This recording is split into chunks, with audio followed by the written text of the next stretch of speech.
Hello, everyone. It is not Friday. It is Wednesday. Surprise! Hey, it's a Wednesday. That's a Wednesday. What's to happen? Oh, you get to see my keyboard. I forgot to shift something. Behind the scenes. That's what happens when we're on a Wednesday instead of a Friday. You get behind the scenes keyboard. Luckily, it's pretty. It does its rainbow thing. But anyways, hi, hello, and welcome to a special Paint and Slay, because today we are doing our supercharged day of streaming. I am so excited. And we're thematically appropriate because today we're going to be painting up some Modrons right here for you. Again, these are from WizKids. These are the D&D Nolzur's Marvelous miniatures, and they come in a 2-pack. So you get 1 pack with 2 of these cuties in them, and they both come primed ahead of time. Not Primus, but primed ahead of time, so that you can just jump right into painting. But before I get into like the fun little nitty gritty of what we're going to be doing with these, because I have plans for these guys. What do we have going on today, Lauren, that we want to share with everyone who has joined us today on this lovely Wednesday? Oh, so much. So it is the supercharged day of streaming, as we are not only celebrating Nordum getting into the game, but also all of the extra stuff that has gone live for all the Modron cores and all sorts of fun things. You can check those out in the game. You can check the blog. We're also giving, there's a special code, which I've forgotten what the exclamation mark in the, well, there we go. V's got it. So to celebrate, we've also got this code over here. So you're getting 2 codes for the price of 1. If you have not unlocked Modron stuff yet, if you haven't gotten to that point in the game, do not worry. Use this code. Your game will remember that you got this stuff. And when you do unlock the Modron cores and you start doing all that fun stuff, you'll get those chests, you'll get those pieces. So even if you've just started the game today, and if you have, welcome, go ahead and use this code, save those goodies for later. We have the wonderful Martin, who is our moderator in chat, and is going to be grabbing questions from chat. So if you do have a question or a comment or something that you want passed along, question in big capital letters so that Martin can grab it.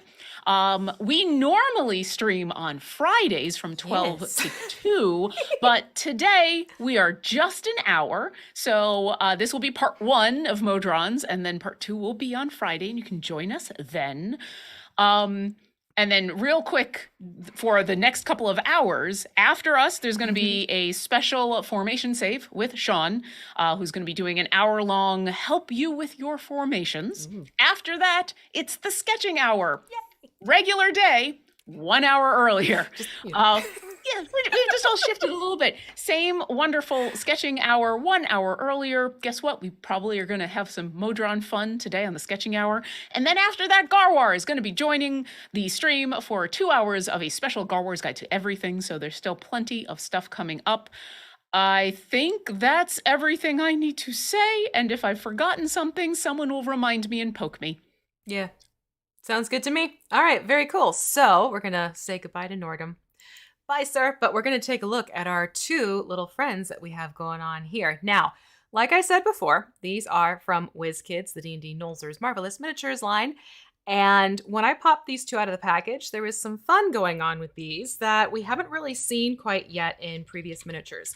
Now, what you'll find sometimes is when you get these minis, and this is especially notorious for extremely long swords, spears, longer, narrower pieces, sometimes your, hold on, let me shift my camera a little bit. Sometimes your mini will get interesting shapes as a result. It might go floppy, it might go up as opposed to down, etc., etc., etc. That oftentimes is because of how it may have been stored behind the scenes at the store or wherever you've purchased the mini, like if they've set it on their sides as opposed to hanging it up like they should be in the packaging. Sometimes the materials can go a little pear-shaped, no pun intended, but they will go odd-shaped. Here's the good news. When I got this guy, this basically looked like a lasso almost. It was like dipped over and trailing on the ground. And this one looked like a bow. But you're noticing that that's not so much the case anymore. Why is that? Because plastic has this lovely thing called memory. So if you should pop these out of the case that you get them in, or the blister as it's called, if you pop it out of the blister and it looks like that they are holding either a very floppy long rope or a bow, that's not what they're supposed to look like. All you need to do, and it's a very easy fix, but you do need to practice some safety with this, okay? Because I'm going to be dealing with literally very hot water near boiling. You're going to take very hot water near boiling, put it into a bowl. Do not put it directly into the pot that you boiled it or what have you, because then you have melting plastic. That is bad. But you'll pour this very hot, almost boiling water into a bowl. You will put the miniature into that bowl, and you want to make sure it's got a good depth of about 4 inches, okay, because you want clearance here. So you will put the miniature into the bowl of the hot water, and what you'll see, it's almost magic-like, as long as it's, you're catching it and it looks like it's working. More often than not, about 85% of the time, I'll say, you will see as soon as the miniature gets into the hot water, it looks like the plastic is moving. That is not what is happening. You're not drowning it. This isn't like some sort of like you've taken octopus and you're preparing it for a meal. Go on poor YouTube. Modron is like, help me, I'm drowning. Help me. No. So you'll put it in the hot water and the memory will kick back into gear for that plastic, which means it's going to go back to its original shape. Then here is the trick. Do not take it out of the water and be like, yay, it's good, because then you've gotten it all soft and goopy and it's going to squish itself into a different form because gravity is cool. You'll then take it carefully out of the hot water. You can use a pair of tongs. You can use a spoon. Do not use your bare fingertips. Speaking from experience, you will then take that miniature and put it into a bowl of ice cold water with the tongs or the spoon or something like that. And that is going to freeze the plastic up, basically get it to harden back up again. And then when you take the mini out, this was done about 4 hours ago for me. You can see that it is back into shape. It has not gone back down into like this limp rope look that I had going on for the spear. And it takes care of any wibbly wobblies. And actually, I noticed that the wings themselves on top of this Modron were also kind of funky, and they went back into position too because of the hot water treatment.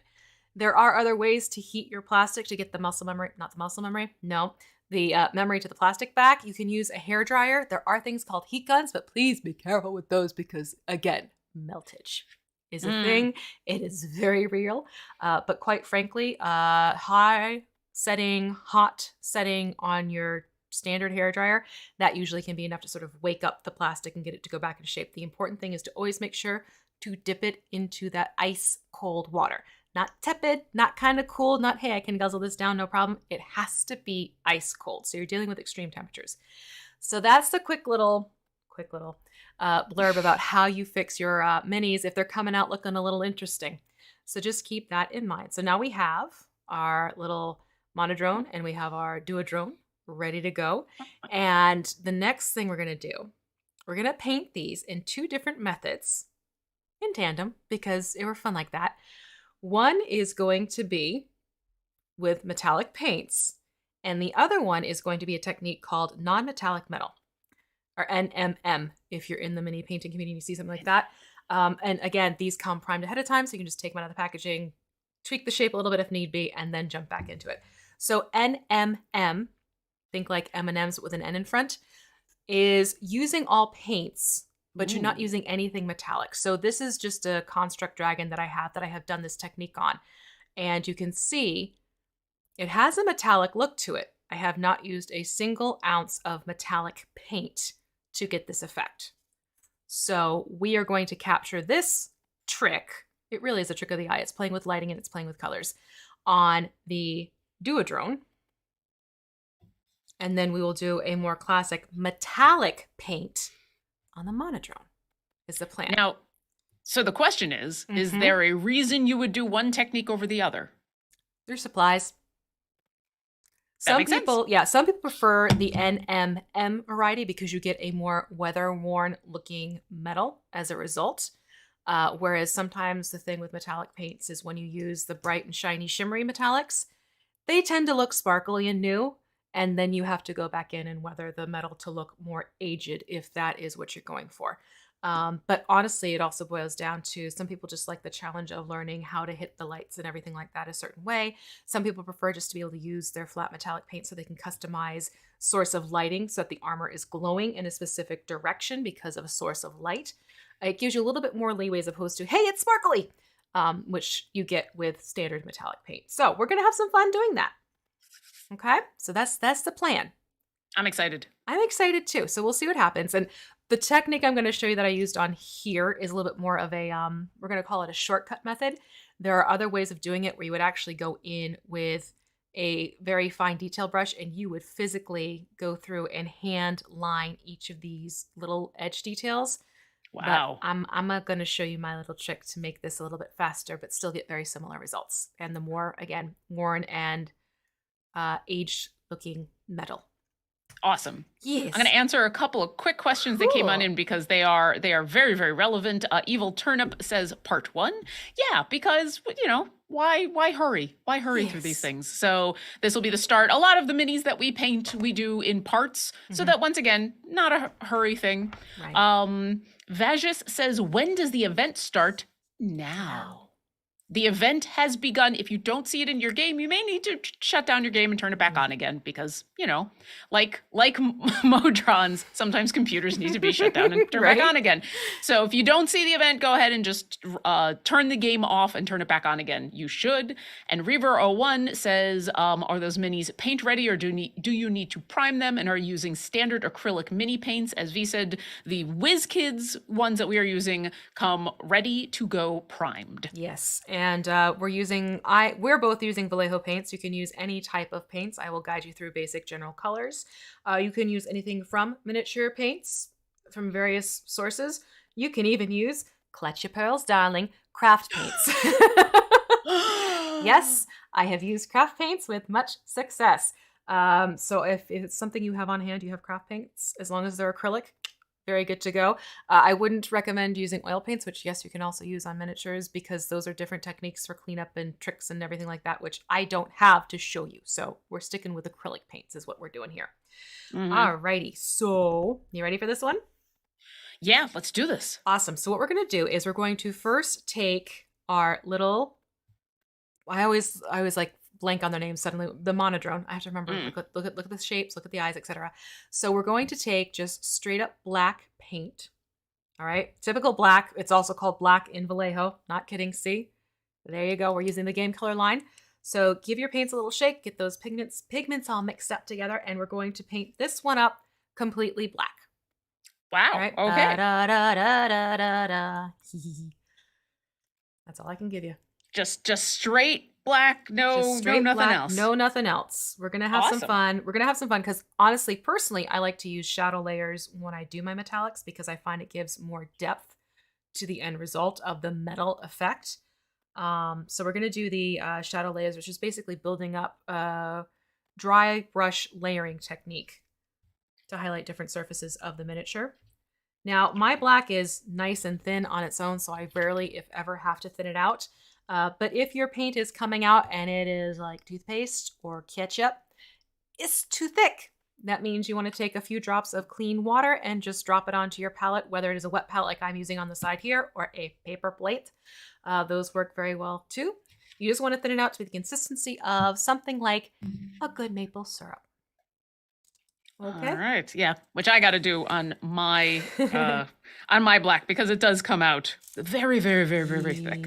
It comes out thick, and that's the reason why you want to thin your paint out in that case is because since we're going to be doing a variety of layers here, you want those layers to be thin. The thicker your layers are as they go onto that miniature, the more buildup you are going to experience in your miniature's details, which is not what you want to have happen. Because the more you start filling in these little pock marks and everything, they'll actually start to go away if your paint is too thick. So very, very thin layers of paint are good. Globbing it on like you're trying to, putty in a nail in your wall, don't do that. That means it's too much. It's not going to work out as you want. And I'll just show you quickly here on my hand. See, a thin layer like that really is what you're looking to do. Across everything. Across everything. So this little one is going to be all black by the time we are done. This is going to look for a moment like the most emo of Modrons right? ever. I'm kind of into it. I'm kind of here for it. I'm going to do some stippling action here simply because these are deeper details. Sorry, folks. Normally I take more time for my camera work, but today was a little bit busy. Yeah, it's been kind of a busy It's day. been a busy day. We've been doing a lot and Yeah. trying to get a lot done and having a lot of fun doing it. Well, And getting ready to celebrate. I mean, hello. yeah. Well, and I'm having to do the stippling. I love how when we're like, let's paint over everything, and you and I always start in different places. And I started with the wing.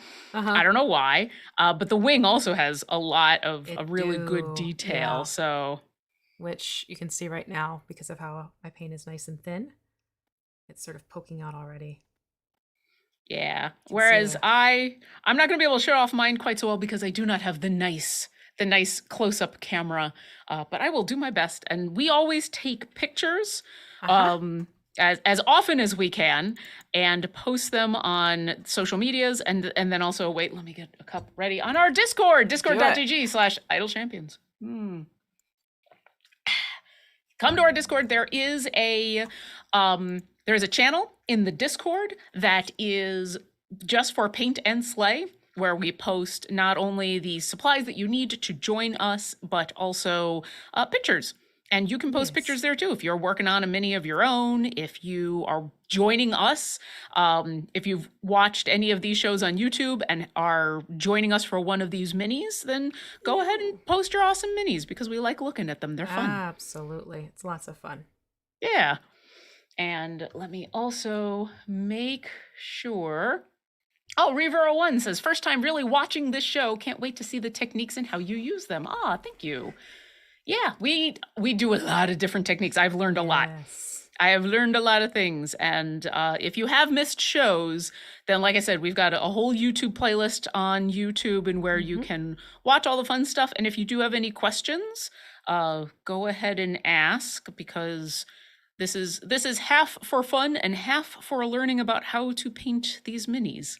Exactly. So yeah, we're gonna do some fun techniques that I've sort of cobbled together, and I found they work in really neat ways together. And it's enjoyable and accessible. That's really how my process is when it comes to painting. Yeah, if you haven't joined us before and you would like to, I will say I'm using pretty much the exact same thing that we suggest in the Discord for like the paints and the brushes. There's just a set of paints that we suggest and brushes, and then it's water and paper plates and the mini is and a lot of paper towels. If you're like me, a lot of paper towels. Get the good paper towels, yeah.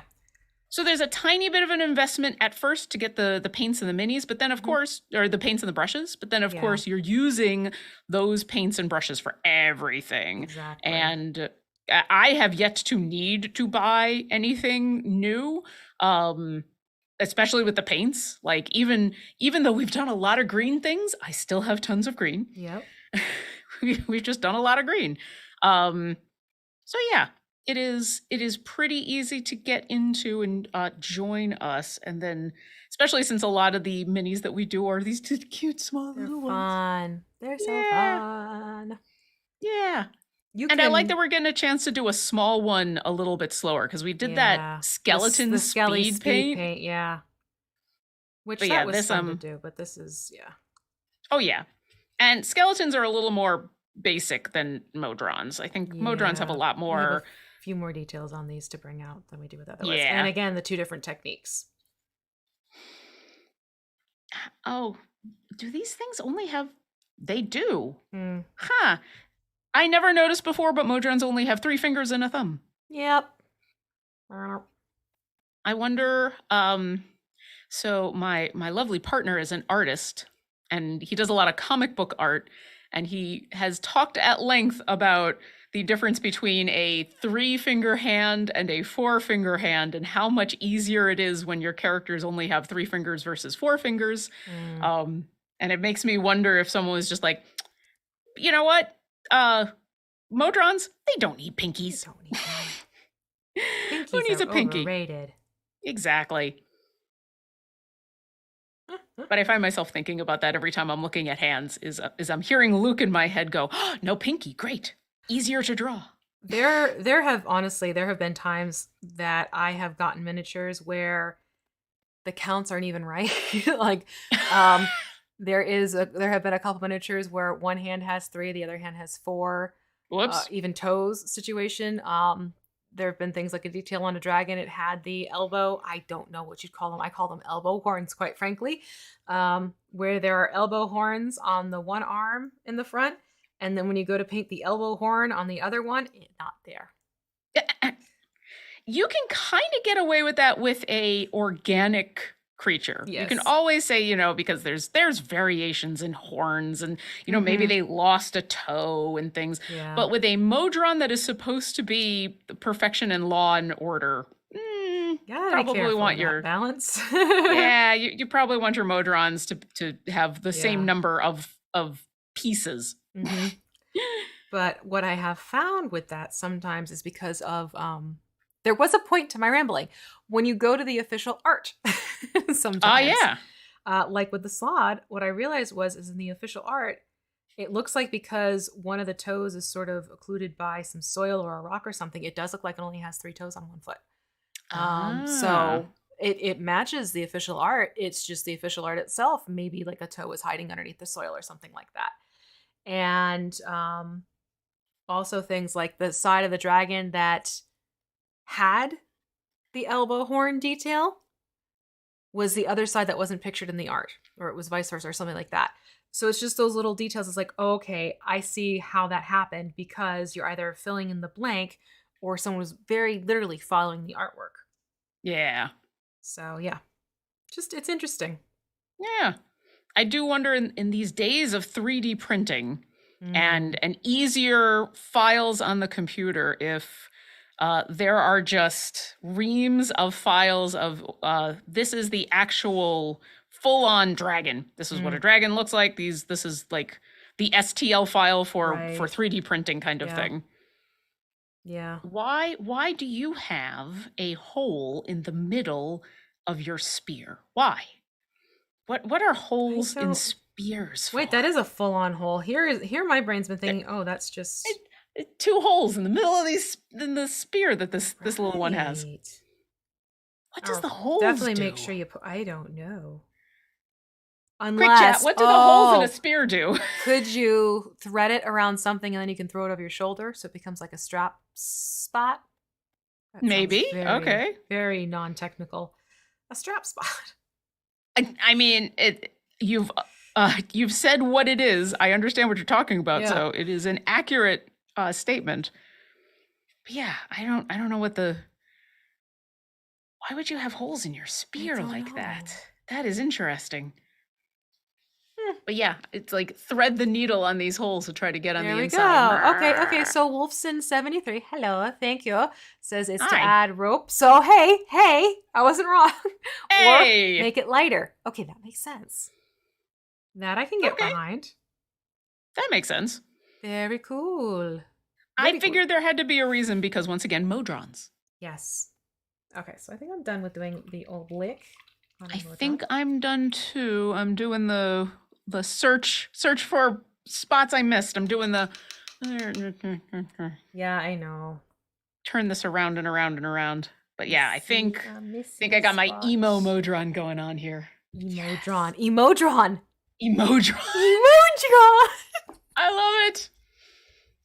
I love it. And we're off. I guess this is what we're calling one of them, at least. Emodron. Where we're calling the we're calling the monodrome. There we go. Yes. Oh jeez. Trying to remember. Yeah, trust me, I've been there. My brain does not want to function. Say what now?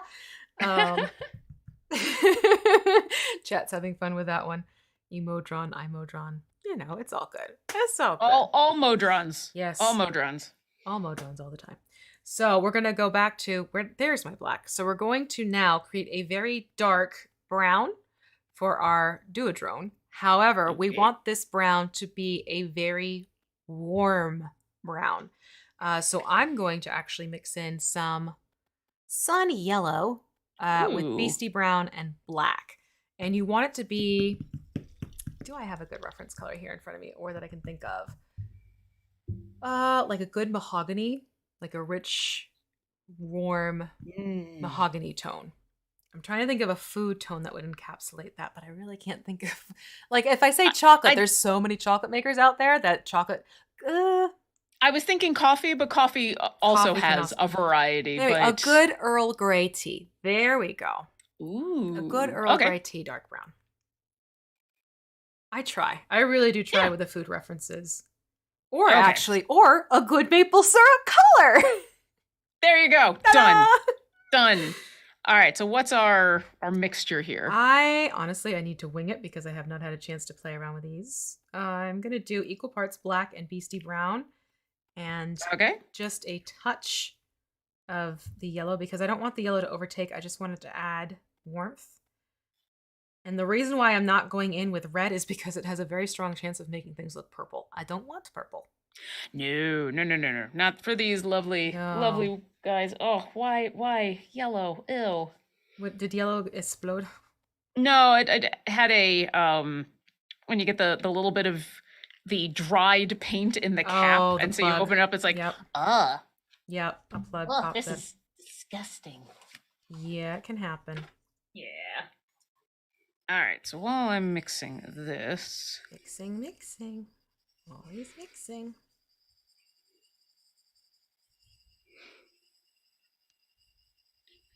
okay.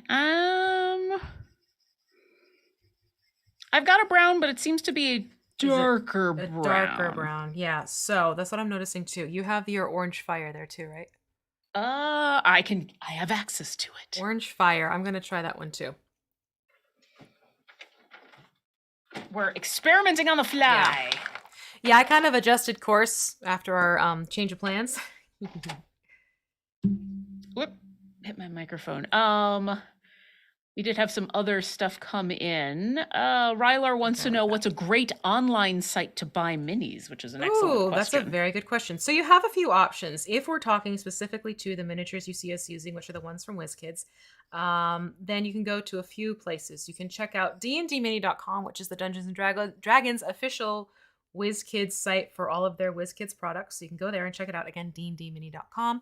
You can also go to shop.wizkids.com, and that is WizKids' just general site for all things WizKids.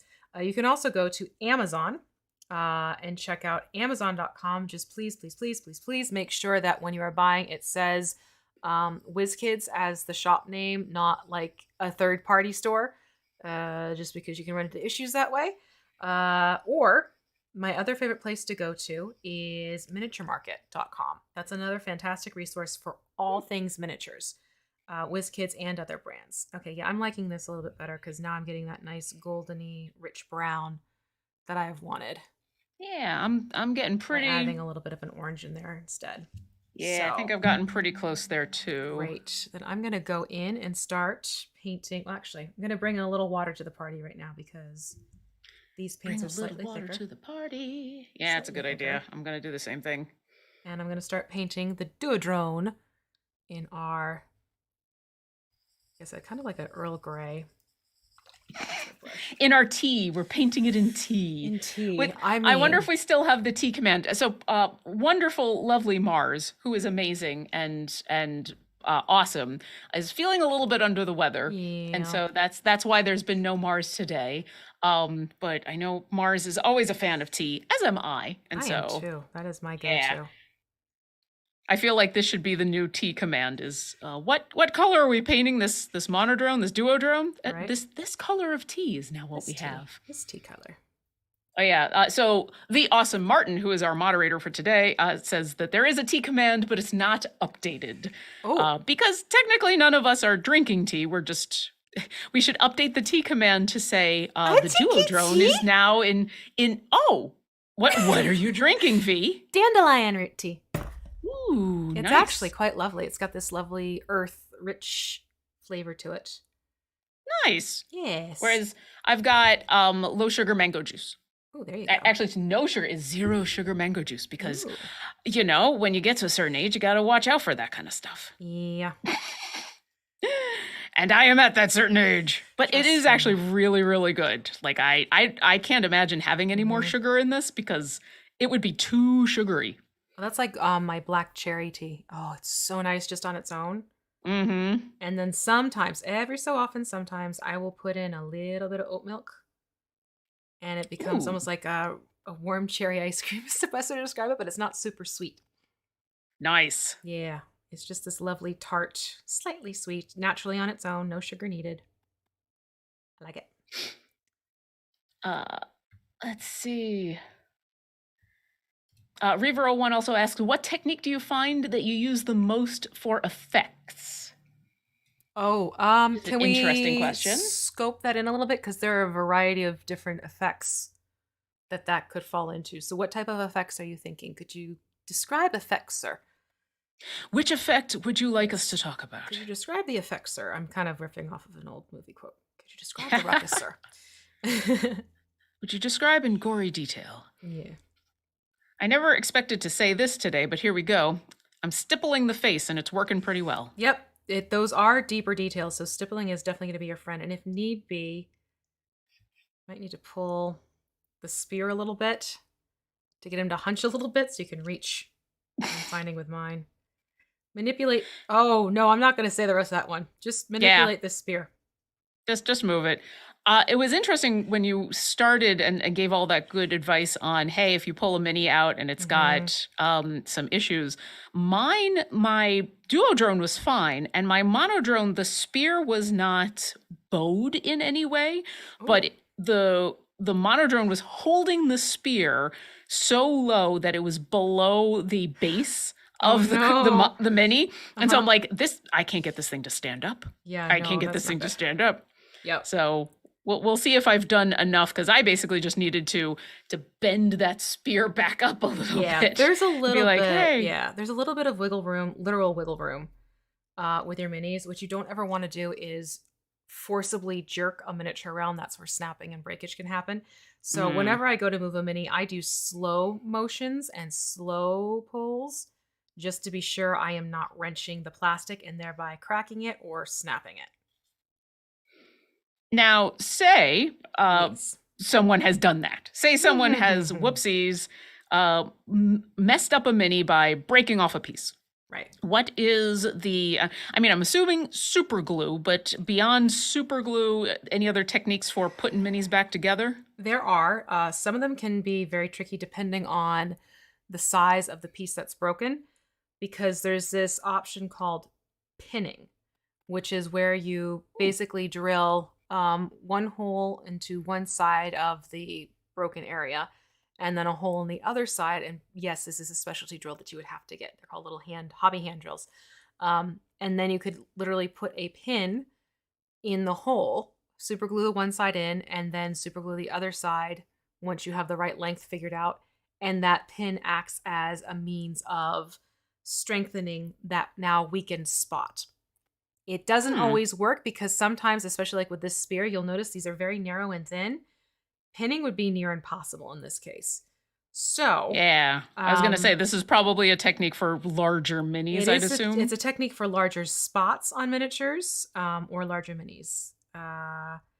Your other options are you can try and use green stuff to sort of build a false casing.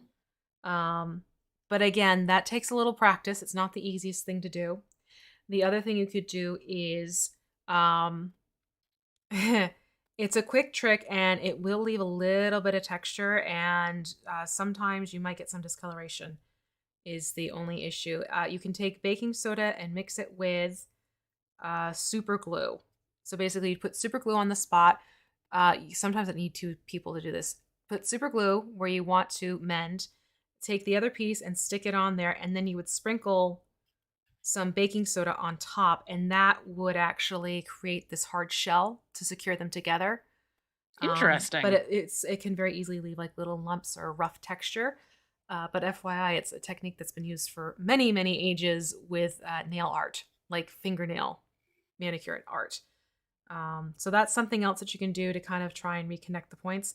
There are times where the mini may just not be able to be salvaged outside of, being really patient and holding that mini still for as long as you possibly can and hope that the super glue takes, and then just being very careful with it afterwards.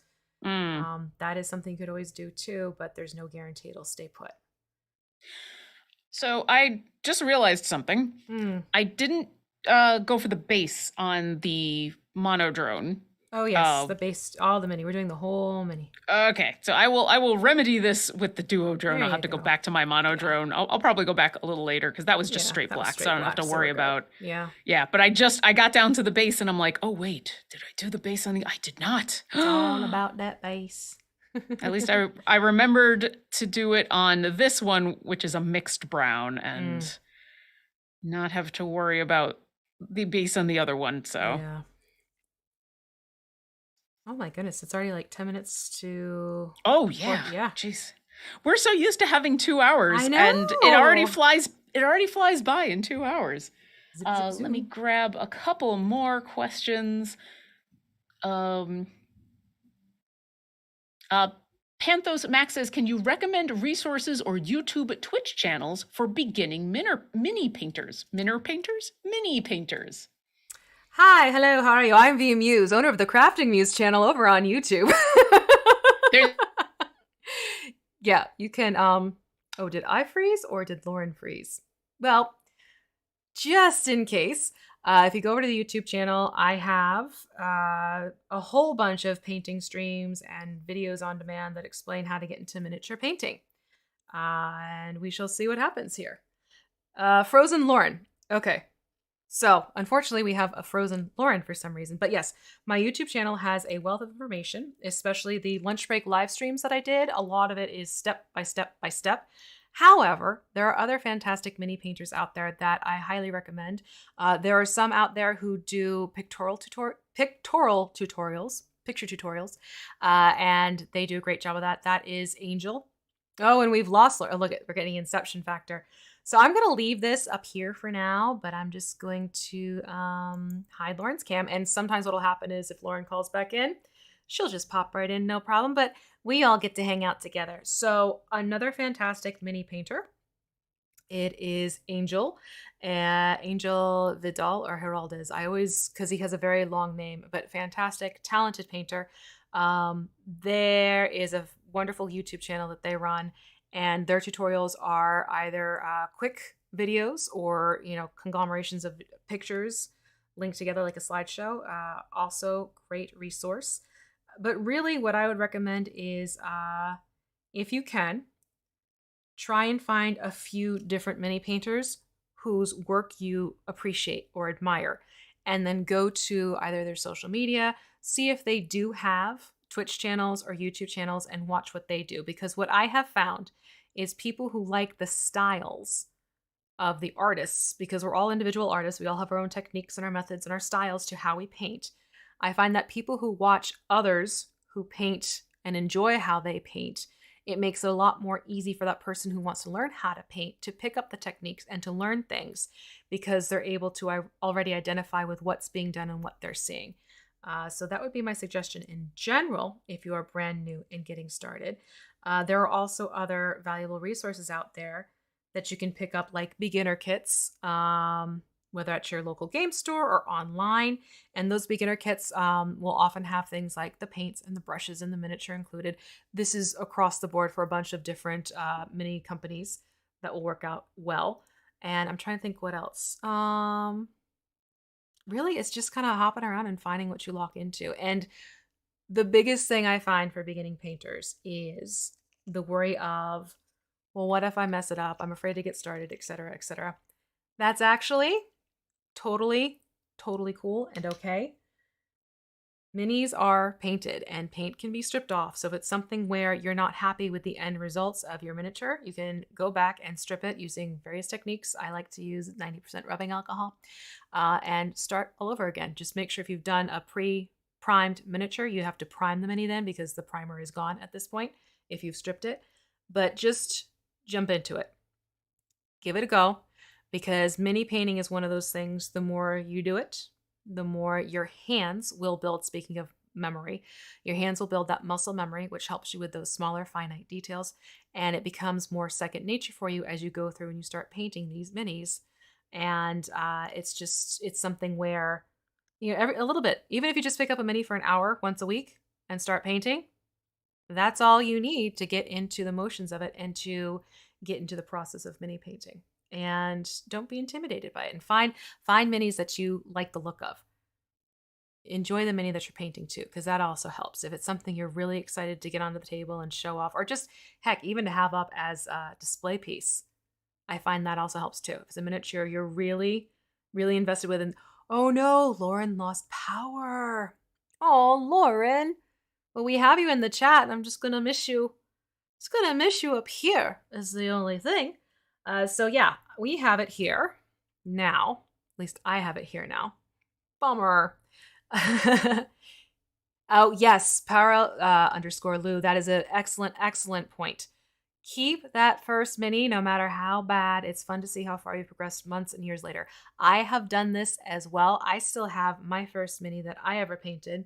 It was from Hero Quest. It was a gargoyle. Yeah, it was a gargoyle. I have not touched it. I have not tweaked it. I have not fixed it after I have learned more and different techniques, because it really is great to go back and take a look and see how far I have come from that, tiny little mini that I think I used 3 colors on to miniatures, kind of like this, or, kind of like this one. And I did see in the chat earlier, for this particular dragon, this one I want to say is it's at least a large. This one is a large mini, I believe. So it might work for your Icewind Dale campaign. It's another WizKids mini. So you want to check that one out too.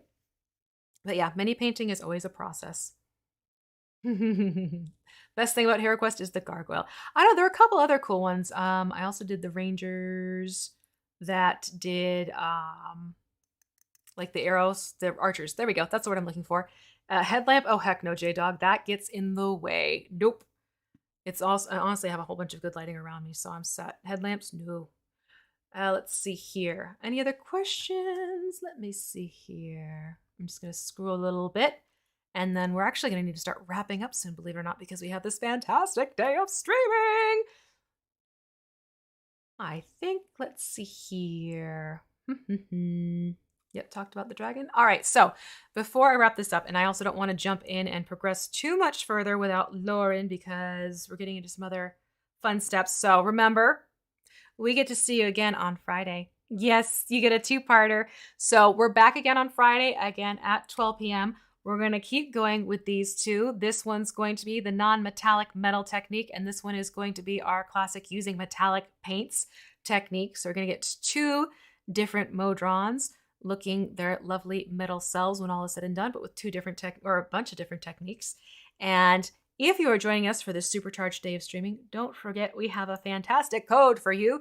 So if you want to go in-game and you want to claim some goodies, like say, 3 Modron component chests and 500 Modron component pieces as part of our supercharged day of streaming, make sure you do that and use code supercharged. All right. If you're not sure how to do that, you just go into the game, you click onto that little chest icon that is up on the left-hand side, and you can actually copy and paste the code in if you want to take it from the chat.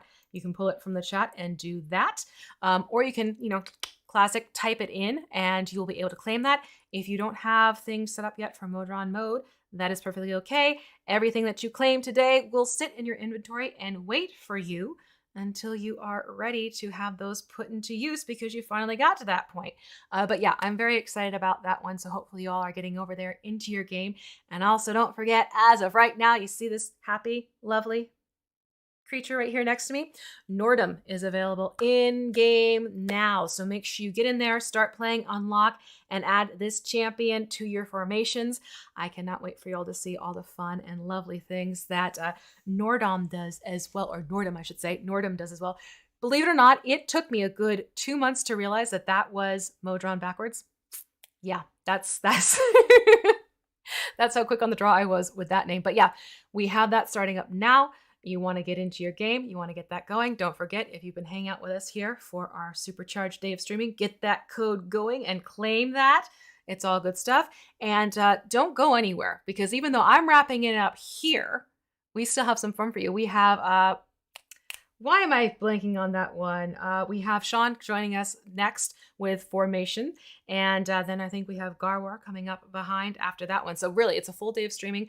And those of you asking where Mars is sick today, but he is watching and hanging out with us still and resting. That's the most important part. Make sure you are resting, okay?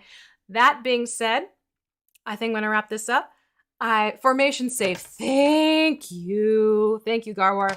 I don't have the fun little cheat sheet that Lauren has up because I have other things happening on my desk. So Garwar to the rescue. Thank you so much. So we have formation save, sketching hour, and then we have Garwar wrapping it up for us. Thank you so much, everyone.